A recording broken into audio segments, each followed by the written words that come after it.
പശ്ചിമേഷ്യയിൽ യുദ്ധം രൂക്ഷമായി കൊണ്ടിരിക്കുകയാണ്. വലിയ സംഘർഷത്തിലേക്ക് പോകുന്നു. ഇതൊരു സമാധാനത്തിന്റെ വഴിയിൽ ഉടൻ എത്താനുള്ള സാധ്യതയുണ്ടോ? കാരണം ഇപ്പോൾ തന്നെ ഇറാൻ പറഞ്ഞിരിക്കുന്നു ചർച്ചയ്ക്ക് തയ്യാറല്ല. അവർ വലിയ രീതിയിൽ തന്നെ അയൽ രാജ്യങ്ങളെ ആക്രമിക്കുകയാണ്.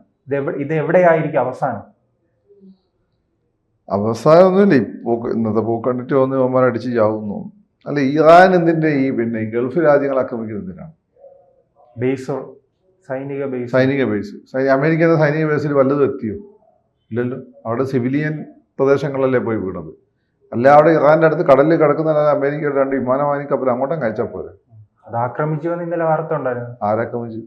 എന്താ പറ്റും? ഇല്ല, ഇതെല്ലാം കൂടി അങ്ങോട്ടും കഴിച്ചാൽ പോരെ. എന്തിനാണ് ഈ ഗൾഫ് രാജ്യങ്ങളെ അയക്കുന്നത്? ഗൾഫ് രാജ്യങ്ങൾ മുസ്ലിം രാജ്യങ്ങൾ തന്നെ. ഇറാന് വേണ്ടി കൊടി പിടിക്കുന്നവർ അറിയാത്ത എന്തുകൊണ്ടാണ്? ഇറാന് വേണ്ടി കൊടി പിടിക്കുന്നവർ അറിയേണ്ട ഒരു കാര്യം എന്ന് വെച്ചാൽ ഈ ഗൾഫ് രാജ്യങ്ങൾ മുസ്ലിം രാജ്യങ്ങളാണ്. അപ്പോൾ നിങ്ങൾ ആരുടെ കൂടെയാണ്? നിങ്ങൾ ഏതുതരം മുസ്ലിമിൻ്റെ കൂടെയാണെന്നുള്ളത്. 2, ഈ കൊടി പിടിക്കുന്നവരൊക്കെ വീട്ടിൽ ആളുകൾ ഗൾഫിൽ കിടന്ന് പേടിച്ചിരിക്കുന്നുണ്ടാവും. അപ്പോൾ ഇറാൻ കാണിക്കുന്ന മൊത്തം ഭൂലോക മണ്ടത്തരമാണ്. ഒന്ന്, അമേരിക്ക പോലുള്ള ശക്തിയെ വെല്ലുവിളിക്കുക എന്നുള്ളത് അത് തന്നെ ഭൂലോക മണ്ടത്തരമാണ്. അത് 2 രീതിയിൽ തീർക്കും, 3 രീതിയിൽ തീർക്കും. ഒന്ന്, നിങ്ങളെ നേതാവിനില്ലാതാവും.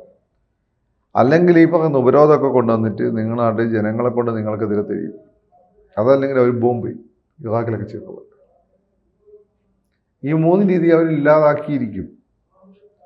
ലോകത്തുള്ള മിക്ക രാജ്യങ്ങളിലെ ഇൻ്റലിജൻസിൻ്റെ 90% വിവരങ്ങളും അമേരിക്കയുടെ കയ്യിലുണ്ട്. അത് ഫാക്റ്റാണ്. നിങ്ങൾ തരത്തിൽ വേണ്ടേ കളിക്കാൻ. അപ്പോൾ നിങ്ങൾ ആരോടാണ് കളിക്കുന്നത്? അപ്പോൾ നിങ്ങളുടെ ശത്രു, എന്താണ് നിങ്ങളുടെ ഉദ്ദേശം? What is your motive?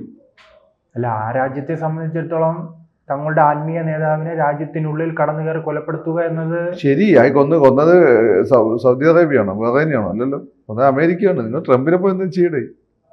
നിങ്ങളെന്തിനാ ഈ സൗദി അറേബ്യയിലൊക്കെ ഖത്തറിലൊക്കെ മിസൈലൊക്കെ നിൽക്കുന്നത്? What is A motive behind it? അപ്പോൾ ഇതിൻ്റെ കാര്യം, ഇതിനാണ് ഒരു ഇസ്ലാമിനെതിരെയുള്ള യുദ്ധം എന്നൊക്കെ പറയുന്നത്. ഇസ്ലാമിനെതിരെ യുദ്ധം ചെയ്യുന്ന ആരാണ്? ഇവരല്ലേ, ഇറാനല്ലേ യുദ്ധം ചെയ്യുന്നത്. ഇനിയിപ്പോൾ അവിടെയൊക്കെ മിലിറ്ററി ബേസസ് ഉണ്ടെന്ന് പറയും.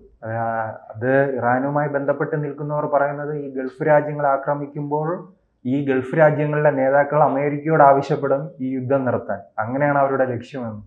നടന്ന തന്നെ. ഇപ്പം ഗൾഫ് രാജ്യങ്ങൾ അറിഞ്ഞാൽ അതുപോലെ കേൾക്കാൻ നിൽക്കുകയാണ് ട്രംപ്. അതൊക്കെ വെറുതെ പറയുകയാണ്.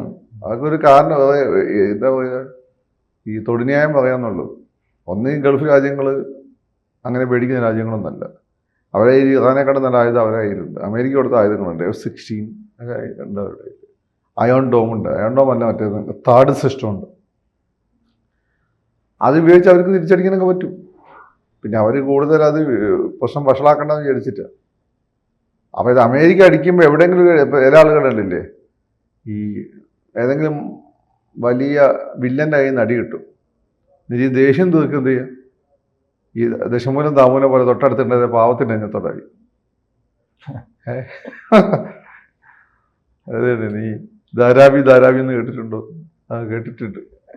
ഞാനവിടെ പോയിട്ട് അതല്ല, എന്നെ കൊണ്ടുപോകുമോ ഉണ്ടാകുക.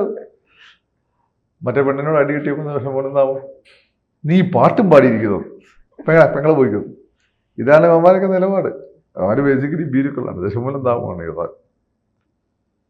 ഇവന്മാർക്കൊന്നും വരുമ്പോൾ ജനങ്ങളോട് ഒരു കമ്മിറ്റ്മെൻറ്റും ഇല്ല. ഞങ്ങളോട് കമ്മിറ്റ്മെൻറ്റ് ഉണ്ടെങ്കിൽ പണ്ട് തിരുവിതാംകൂർ രാജാവ് ചെയ്ത പോലെ. തിരുവിതാംകൂർ രാജാവിന് ബ്രിട്ടീഷ് ഈസ്റ്റ് കമ്പനി താല്പര്യം ഉണ്ടായിട്ടല്ല, അവരോട് പിടിച്ചേക്കാൻ പറ്റില്ല എന്ന് മാർത്താണ്ഡവർമ്മയ്ക്ക് അറിയായിരുന്നു. മാർത്താണ്ഡവർമ്മ ഡിലനോയ് പറഞ്ഞിട്ടുണ്ട്. അതുകൊണ്ട് മാർത്താണ്ഡവർമ്മ വരലാമ മഹാരാജാനോട് അന്ന് ഹൃദയം അവരോട് കളിക്കാൻ നിൽക്കരുത്, അമ്മനോട് സത്യം ഉണ്ടാക്കുക. അതുകൊണ്ട് നീയൊക്കെ എങ്ങനെ നിൽക്കുന്നത്? അതേ ചിലപ്പോൾ നിന്റെ കാര്യത്തിലൊക്കെ കുരിശും തൂക്കി. ഇവിടെ തിരുവനന്തപുരത്ത് നായന്മാരെ മൊത്തം അവന്മാർ ക്രിസ്ത്യാനിയൊക്കെ ആയിരുന്നു. രാജാവ് അങ്ങനെ തീരുമാനം എടുത്തുകൊണ്ട് ഒരു നീക്ക് പോക്കിൽ അങ്ങോട്ട് പോയി. നായന്മാരൊന്നും അതിന് തൊട്ടടിച്ചിട്ടില്ല. എൻ്റെ നാട്ടിലെവിടെ അല്ല മറ്റേ ആൾ ദൈവസഹായം പിള്ള. അപ്പോൾ അതാണ് കാര്യം. അത്തരം ശത്രുവിനെ ആദ്യം മനസ്സിലാക്കണം, ശത്രുവിൻ്റെ വലിപ്പം മനസ്സിലാക്കണം. അതിൽ എന്നിട്ട് എന്ത് വേണം? ഇതെങ്ങനെയായിരിക്കും ഒരു പരിഹാരം ഉണ്ടാകുക? ഒരു പരിഹാരം ഉണ്ടാവില്ല. അമേരിക്ക ഇറാനിൽ എന്തെങ്കിലും മാറ്റങ്ങൾ വരുമോ ഭരണക്രമത്തിൽ? അമേരിക്ക ആഗ്രഹിച്ചവർ, അമേരിക്കയ്ക്ക് മുന്നേ 3 ഓപ്ഷൻസ് ആണുള്ളത്. ഒന്ന് ഇടിച്ചു തകർത്തിട്ട് അവിടുത്തെ ഈ വിമത വിഭാഗത്തിന് അധികാരം ഏൽപ്പിച്ചെടുത്ത് അവരെ അവസരം പ്രൊട്ടക്ട് ചെയ്ത്. 2 ബോംബ് ഇട്ടിട്ട് ഒരു ഇപ്പോൾ കയോസ് സൃഷ്ടിക്കുക, ഇവർ മറ്റുള്ള രാജ്യങ്ങളാക്കുക, ആ മേഖല മൊത്തം പ്രോബ്ലമാറ്റിക് ആക്കി മാറ്റുക. 3-മത്തെ കാര്യം എന്ന് വെച്ചാൽ അമേരിക്കേൻ്റെ ഒരു കോളനി പോലെ ആക്കി നിലനിർത്തുക. അമേരിക്ക എനിക്ക് ഉദ്ദേശിക്കുന്ന ബോംബൊക്കെ ഇട്ട് നാശകോശമാക്കിയിട്ട് ആ ഏരിയ മൊത്തം പരസ്പരം അടിക്കുന്ന മുസ്ലിം രാജ്യങ്ങളാക്കി മാറ്റി അവന്മാർ തമ്മിൽ തല്ലിച്ചാവട്ടെ എന്നുള്ള പരിപാടി. അതാണ് അമേരിക്കയുടെ പോളിസി എന്ന്. ഈ തർക്കത്തിൽ ഒരു ഷിന്നി ഷിയ സുന്നി പ്രശ്നമുണ്ട്. അതാണ് ഇപ്പം കാണുന്നത്. ഇവന്മാർ ഈ 1 വന്ന് 2-മത്തേന് ഈ സൗദി അറേബ്യയിലേക്ക് ബഹ്റൈനിലേക്കൊക്കെ മിസൈൽ അയക്കുന്നത് അതുകൊണ്ടാണ്. ഷിയ സുന്നി പ്രശ്നം കൊണ്ടാണ്. പ്രശ്നം അമേരിക്കയാണ്. അമേരിക്കയ്ക്ക് തന്നെ വേണ്ടേ മിസൈൽ അയക്കുക, ഇസ്രായേലിന് വേണ്ടേ മിസൈൽ അയക്കുക. ഇത് ദശമൂലം താമൂലം പോലെ പാവങ്ങളെ തൊട്ടാണ് ഇത്. അപ്പോൾ എനിക്ക് ഇവിടുത്തെ മുസ്ലിങ്ങളെ കാര്യമല്ല വെച്ചാൽ ഇവർ ഈ ഇറാന് വേണ്ടിയിട്ട് ഭയങ്കര കരച്ചിലും വീഴ്ചിലുമാണല്ലോ. രംഗത്തിറങ്ങിയ ഷിയ മുസ്ലിങ്ങൾ മാത്രമാണ്. അല്ല, തെരുവിലിറങ്ങിയല്ല, ഉള്ളിൽ കൂടെ നോക്കിയാൽ മതി. നിങ്ങൾ ചില ചാനലുകളൊക്കെ എടുത്ത് നോക്കിയാൽ മതി. അപ്പോൾ ഈ നിങ്ങൾ what's your take on the Gulf countries? എനിക്കവിടെ ആ കുട്ടികളെ സ്കൂളിൽ ബോംബിട്ടത് വല്ലാതെ ഞെട്ടിച്ചൊരു സംഭവമാണ്. ഇസ്രായേൽ അത് ചെയ്യുമെന്ന് ഞാൻ വിചാരിച്ചല്ല. കാരണം ഇസ്രായേൽ ഈജിപ്തുകാരോട് ഈ ഇറാൻകാരോട് ചരിത്രപരമായ കമ്മിറ്റ്മെൻ്റ് ഉള്ള രാജ്യമാണ്. ഒരു ഗൊമേനിയായിട്ട് പ്രശ്നമുണ്ട്. അപ്പോൾ അത് ചെയ്തിട്ടുണ്ടെങ്കിൽ 2 കാരണം കൊണ്ടായിരിക്കും. ഒന്ന്, ഈ ബക്കോ ഹറാം എന്നുള്ള ഭീകരവാദികൾ പെമ്പിള്ളേരെ നൈജീരിയ തട്ടിക്കൊണ്ടുവരും. അതിന് പ്രതികാരം തീർത്തായിരിക്കും. അതായത് നമ്മൾ it's not just a war, it's a religious war. അവരങ്ങനെയാണ് കാണുന്നത്. ആൻറ്റി ഇസ്ലാമിക് ഒരു യുദ്ധമായിട്ടാണ് അവർ കാണുന്നത്. അല്ല അവിടെ കുട്ടികളെ ബോംബ് ചെയ്യാനുള്ള വേറെ ഒരു കാരണമില്ല.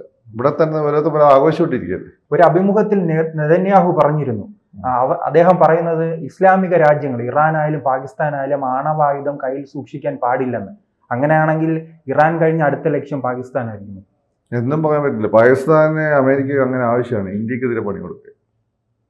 നീ വിചാരിക്കുന്ന അത് ഇന്ത്യ അവരുടെ മെയിൻ ടാർഗറ്റാണ് ഭാവിയിലേക്ക്. അത് ഇന്ത്യ ഇത്രയും വിശാലമായ. അഫ്ഗാനിസ്ഥാനും പാകിസ്ഥാനും തമ്മിലുള്ള തർക്കം വന്നപ്പോൾ ട്രംപ് തുറന്നു പറഞ്ഞു എന്റെ മാനസിക പിന്തുണ പാകിസ്ഥാനാണ്. അതിന്റെ ഭാവി എന്ന് വെച്ചാൽ ഇവർക്ക് ഈ പറഞ്ഞതുപോലെ ആ ഇന്ത്യ എന്ന ഇത്രയും വിശാലമായ പ്രദേശം, അവിടെ തന്നെ ഇതുവരെ ആർക്കും പിടികൊടുക്കാത്ത ഒരു ഹിന്ദു മതം എന്ന് പറഞ്ഞ മതം, പൗരാണികമായ മതം, ഇന്ത്യയിലും കൂടി അങ്ങ് ക്രിസ്ത്യനൈസ് ചെയ്ത് കഴിഞ്ഞാൽ അതാണ് ട്രംപിൻ്റെയും അമേരിക്കൻ്റെ മെയിൻ സംഭവം എന്ന് വെച്ചാൽ അവരുടെ ഇവാഞ്ചലി പെന്തക്കോസ്ത് സാധനം കൊണ്ടുവരിക എന്നുള്ളത്. അതിനുള്ള സംഭവം എന്ന് വെച്ചാൽ അതിനാദ്യം ചെയ്യേണ്ടത് മോഡീനെ RSSനെ നിർവീര്യമാക്കണം. അതാണ് അവരുടെ പരിപാടി. അതിനൊരു ചാൻസ് നോക്കി നിൽക്കണം. അതിനവർ പാകിസ്ഥാൻ ഉപയോഗപ്പെടുത്തും. നേരിട്ടൊന്നും അടിക്കില്ല.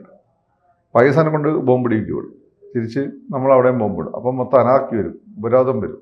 നമ്മളാളുകൾ ഭാവിയിൽ കഷ്ടപ്പെടും, ദാരിദ്ര്യവും കഷ്ടപ്പെടും. എന്നാൽ ഒരു കൊന്തയും പാൽപ്പൊടിയായിട്ട് വരും. അതാണ് പരിപാടി.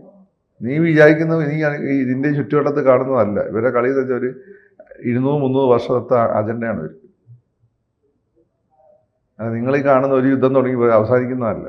ഇതൊക്കെ കൃത്യം കാൽക്കുലേറ്റ് ചെയ്ത് നടത്തുന്ന യുദ്ധമാണ്. പാകിസ്ഥാനെ അവരങ്ങനെ നിലനിർത്തുന്ന വെച്ചാൽ ഇന്ത്യക്കെതിരെയുള്ള ചെക്കായിട്ടാണ്.